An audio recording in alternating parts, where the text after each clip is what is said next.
नगर निगम शिमला के लिए एक मेजर जो सोर्स ऑफ रेवेन्यू है वो प्रॉपर्टी टैक्स है और इसमें एनुअली हमें आज की डेट में 17 करोड़ के आसपास रिकवरी होती है।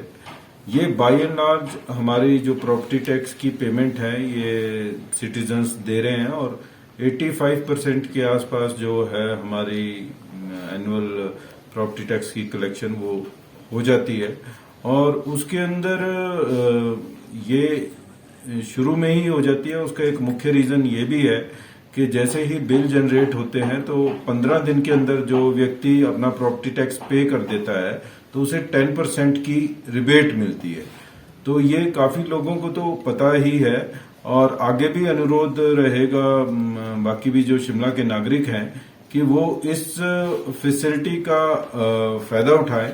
और जैसे ही प्रॉपर्टी टैक्स का मैसेज उन्हें आता है, प्रॉपर्टी टैक्स का उनका बिल जनरेट होता है तो उसके 15 डेज के अंदर अंदर वो प्रॉपर्टी टैक्स जमा करा दें तो उनको जितने का भी अमाउंट है उनका प्रॉपर्टी टैक्स का उस पर उन्हें 10% सीधा बेनिफिट मिल जाएगा।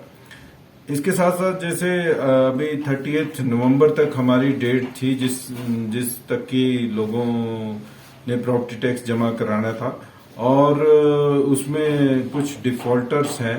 इन सब डिफॉल्टर्स को हमने नोटिस दे दिए हैं और अगर ये अभी टाइमली डिपॉजिट बिल नहीं करते हैं तो नियमानुसार इनके खिलाफ कार्रवाई की जाएगी और जिसके अंदर की विड्रॉल ऑफ सिविक एमेनिटीज का भी प्रावधान है।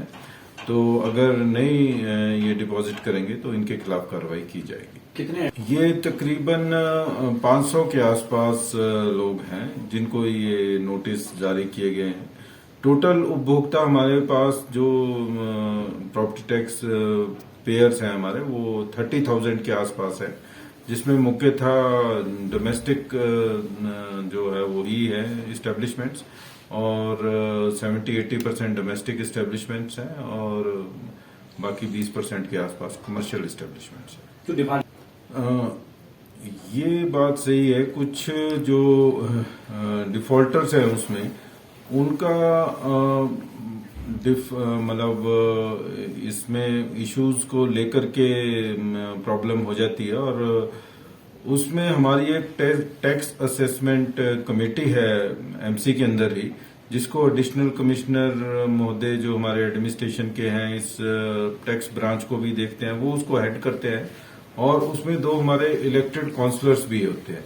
ये जो डिस्प्यूट्स ऐसे प्रॉपर्टी टैक्स से रिलेटेड अराइज होते हैं उसको ये टैक्स असेसमेंट कमेटी देखती है।